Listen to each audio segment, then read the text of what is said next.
ஆமா.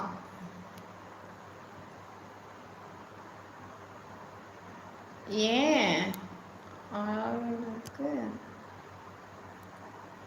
கேடி பொண்ணுக்கு எழுதவே தெரில. தப்பு தப்பா